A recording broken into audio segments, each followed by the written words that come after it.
আজকে তোমরা দেখো তোমাদের যে জিনিসটা আমি শেখাবো সেটি হচ্ছে কি হিসাব বিজ্ঞানের কিছু সমার্থক শব্দ রয়েছে।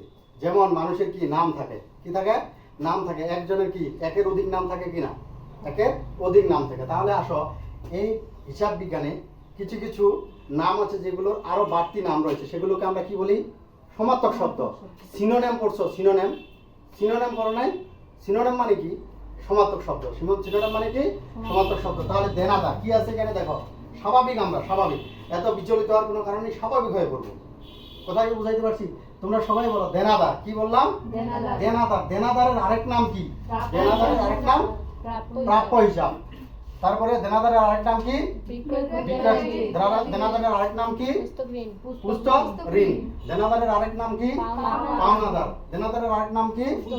তাহলে আমি যেটি জিনিস বুঝাচ্ছি, যদি দেনাদার লিখা না থাকে, যদি প্রাপ্য হিসাব থাকে, কি হিসাব থাকে? প্রাপ্য হিসাব। তাহলে এটিও কি বলবো? দেনাদার। যদি বিক্রয় খতিয়ানের জেদ থাকে তাও কি বলবো? দেনাদার। পুস্তক ঋণ যদি থাকে তাও কি বলবো? দেনাদার। পাওনা যদি থাকে তাও কি বলবো? দেনাদার। উদ্ধমন এইটি বেশি আসে, এইটি কথা আসে, উদ্ধমন কথাটি বেশি আসে এমসিকে, যে দেনাদারের আরেকটি নাম রয়েছে কি, তাহলে কোনটিকে বলবো? যে উদ্ধমন। কি বলবো? উদ্ধমন। এরপর আসি পাওনাদার। কি বলছিলাম? পাওনাদার। পাওনাদার কাকে বলে? পাওনাদার আমরা যদি বাকিতে বিক্রয় করি, আমরা যদি কি করি, বাকিতে বিক্রয় করি, তাহলে কি হিসাব হয়? পাওনাদারের হিসাব। কিসের হিসাব? পাওনাদার হিসাবকে আরেক নামে, কি নামে আখ্যায়িত করা হয়? আরেকটি নাম কি, তাহলে কি নাম বলবো? আর সমার্থক শব্দ কি বলবো? প্রদয় হিসাব। তারপরে কি বলবো? ক্রয় খতিয়ানের জেদ। কি খতিয়ানের জেদ? ক্রয় খতিয়ানের জেদ। আর কি বলবো? দেনা। আর কি বলবো? অর্ধমন। কি বলবো? অর্ধমন। কি বলবো? অর্ধমন। সরি, এখানে একটু ভুল হয়েছে। কি ভুল হয়েছে দেখো, তোমরা ধরতে পারোনি, আমি ভুল বলছি কিন্তু তোমরা বুঝতে পারোনি। বলছিলাম যে এখানে কি পাওনাদার, কি দা, যখন ক্রয় করি, যখন কি করি, ক্রয় করি, বাকিতে ক্রয় করি, তখন পাওনাদারের সৃষ্টি হয়। কিসের সৃষ্টি হয়? যখন কি করি, যখন কি বলছিলাম, যখন আমরা বাকিতে ক্রয় করি তখন কিসের সৃষ্টি হয়? পাওনাদার। ক্রয় করলে আমাকে দিতে হয় না পাইতে হয়? এটা বলো। দিতে হয়। দ্বিতীয় মানে প্রদান করতে হয়। কি করতে হয়? এই জন্য প্রদয় হিসাব। পাওনাদারের আরেক নাম কি? প্রদয় হিসাব। আরেক নাম কি? ক্রয় খতিয়ানের জেদ। দেনা, অর্ধমন। কি বলছিলাম? এইটি হচ্ছে দেনাদারের হচ্ছে উদ্ধমন এবং পাওনাদারের হচ্ছে অর্ধমন। কি বলছিলাম? অর্ধমন। এরপরে আসো বিনিয়োগ। বিনিয়োগ কথাটি আরো কয়েকটি নাম রয়েছে, যে বিনিয়োগ বাদেও যদি আরো কিছু নাম দেওয়া থাকে সেগুলো কি বলবো? বিনিয়োগের আরেকটি নাম কি? লগ্নি। আরেকটি নাম কি? প্রদত্ত ঋণ। আরেকটি নাম কি? সঞ্চয়পত্র। আরেকটি নাম কি? Saving certificate. আমরা অবশ্যই এটি মানতে হবে যে আমি যদি না জানি এই দুটি, আমি যখন আর্থিক অবস্থার বিবরণী করব, কি বিবরণী করব? আর্থিক অবস্থার বিবরণী এবং রেয়ামিল করব, তখন এইটি নামের পরিবর্তে কি দেওয়া থাকবে? লগ্নি দেওয়া থাকবে, প্রদত্ত ঋণ দেওয়া থাকবে, সঞ্চয়পত্র দেওয়া থাকবে। তাহলে কোন নামে ডাকবো এটাকে?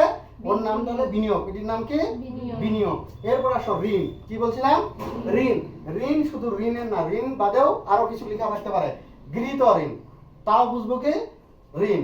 যদি থাকে ব্যাংক ঋণ, তাও থাকবো ঋণ। কি সাথে? ব্যাংকের সাথে কি আছে? ঋণ। এরপর আসো ঋণপত্র। কি পত্র? ঋণপত্র। কি লেখা আছে এর সামনে? ঋণ। তাহলে এটিও ঋণ। এরপরে গেছে বন্ড। বন্ড মানে হচ্ছে চুক্তি। বন্ড মানে কি? চুক্তি। চুক্তি কিসের জন্য করছি? এই যে ঋণ। এরপরে আসো ডিভেঞ্চার। কি আছে?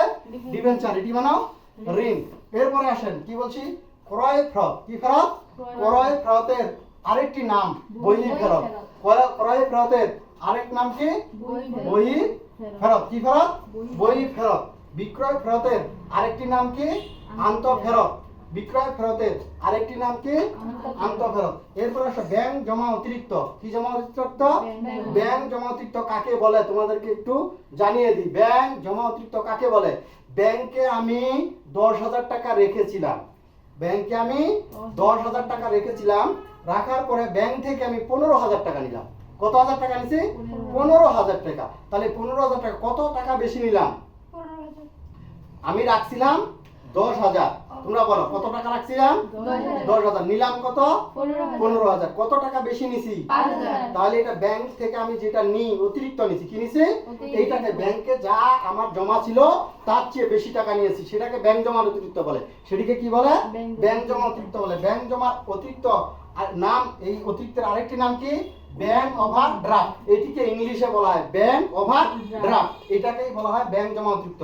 আবার সংক্ষেপে আসতে পারে ওডি, কি ওডি, তাও বুঝতে হবে ব্যাংক জমার অতিরিক্ত মানে ওভারড্রাফট, ওভারড্রাফট। আর বিওডি কি বলছিলাম, বিওডি, বি মানে ব্যাংক, ও মানে ওভার, ডি মানে ড্রাফট, তাহলে ব্যাংক ওভারড্রাফট বাংলায় কি বলবো, ব্যাংক জমার অতিরিক্ত। এরপর আসেন অনাদায়ী, অনাদায়ী, অনাদায়ীর আরেকটি নাম, অনাদায়ী আরেকটা নাম কি নাম, কুঋণ, কি বলছিলাম, মানে এর সমার্থক শব্দ কুঋণ যদি বুঝি তাহলে কি বলবো, অনাদায়ী, কি বুঝাই, আমি যেটি পাই, আমি যেটি পাই, পাওনা টাকা যদি আমি না আদায় হয় তাহলে সেটিকে কি বলবো, অনাদায়ী। পাওনা টাকা যদি আদায় না হয় তাহলে সেটিকে কি বলবো, অনাদায়ী। অনাদায়ীর আরেকটি নাম কি, কুঋণ। এরপর আসে পুঞ্জীভূত অপচয়, কি বুঝি অপচয়, পুঞ্জীভূত অপচয়। আর নাম কি আছে, অপচয় সঞ্চিতি। তারপর কি আছে, ক্রমযোজিত, কি যোজিত, এখানে দুইটাই একসাথেই হবে, একটু ইয়া হয়ে গেছে এখানে, সরি হ্যাঁ, এখানে দুইটাই একসাথে হয়ে যাবে, কি হবে, ক্রমযোজিত অপচয়, কি যোজিত অপচয়। তাহলে আসো আমরা কি শিখলাম, এগুলো শিখলাম হিসাব বিজ্ঞানের সমার্থক শব্দ। এই সমার্থক শব্দ এই জন্যই শিখতে হয় যে একটি হিসাবের নামে আরো অন্য নাম থাকতে পারে, সেটি যদি আমি না জানি হিসাব সঠিকভাবে করা আমার দ্বারা কি হবে না। ধরো যে এখানে কি আছে, ধরো যে আসলো যে ঋণ, কি আছে, ঋণ, এটা বন্ড লেখা থাকলো, তাহলে কি আমাকে জানতে হবে কিনা বন্ডটি কি, তাহলে বন্ডটিও ঋণ নামে অভিহিত। ধরো অনাদায়ী, কি দায়ী লেখা আছে কুঋণ, তাহলে আমাকে জানতে হবে অনাদায়ীর আরেক নাম কি, কুঋণ।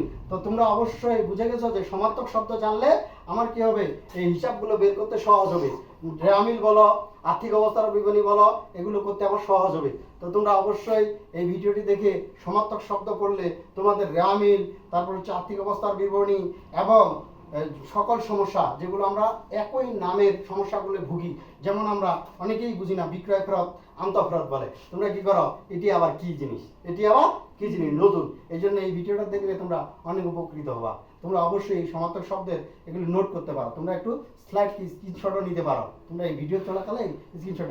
তো সবাই ভালো থাকো, আসসালামু আলাইকুম।